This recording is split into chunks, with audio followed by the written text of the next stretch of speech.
আর যেটা ভূত প্রেতের বাতাস লেগে থাকে, যেমন যেসব ইয়াং মেয়েরা আছে এবং ইয়াং ছেলেরা আছে, তারা একটু আজকালকার আধুনিক যুগে আছে, বিভিন্ন কাটিংয়ে তারা চুল কেটে থাকে, তা সন্ধ্যাবেলা চুল ছেড়ে সেখান দিয়ে চলাফেরা করছে।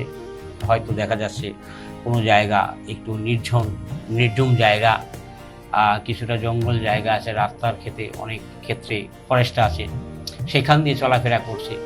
হয়তো সেখানে যে হঠাৎ করে একটু গা ছমছম করে উঠছে, একটু ভীতভাব, ভয় পেয়ে গেল। এটাও এক ধরনের একটি অশুভ শক্তির নজর থেকে থাকে।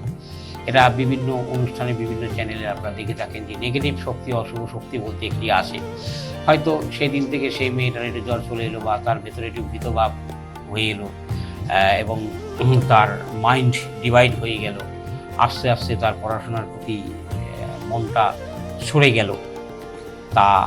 তারপরে দেখা যাচ্ছে সে ঠিকমতো ক্লাস করছে না, ঠিকমতো স্কুল বা ইউনিভার্সিটিতে সে যাচ্ছে না। তা এটা অশুভ শক্তির নজর হয়ে থাকে।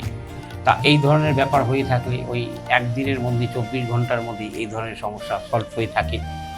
তা এটাও এক ধরনের একটি নজর হয়ে থাকে।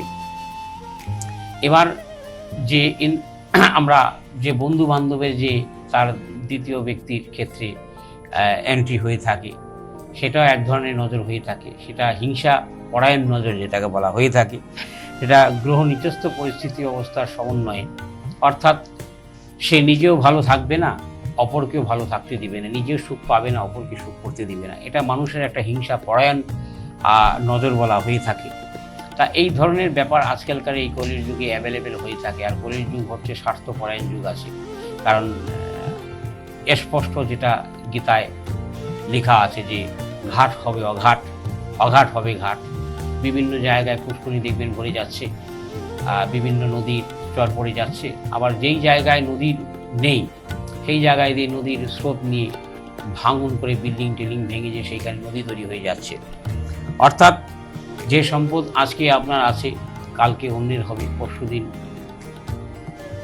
আরেকজনের হয়ে যাবে। এটা কলির যুগের যে প্রথা, কলির আরম্ভের শুরুতেই ভগবান শ্রীকৃষ্ণ যেটা শ্রীমদ্ ভগবদ্ গীতায় বলেছেন, যেটা জ্ঞান যুগের তথ্যের একটি সাবজেক্ট আছে। তা তদ্রূপ যদিও সব কিছু নজর বলুন, ভূতপ্রেত বলুন, সমস্ত কিছুর, এবং আধুনিক বিজ্ঞান জগৎ বলুন, সমস্ত কিছু শাস্ত্রের থেকে এবং ধর্মের থেকে এসেছে। কারণ ধর্ম সাবজেক্ট যারা পড়াশোনা করে থাকে, তাদের এমন কোনো সাবজেক্ট নেই তারা না জানে। এবং তারা যদি একদম কোয়ালিফাই নাও হয়ে থাকে, তা একটি কোয়ালিফাই ব্যক্তি তাদের কাছে শিশুর রূপে পরিচিত হয়ে থাকে।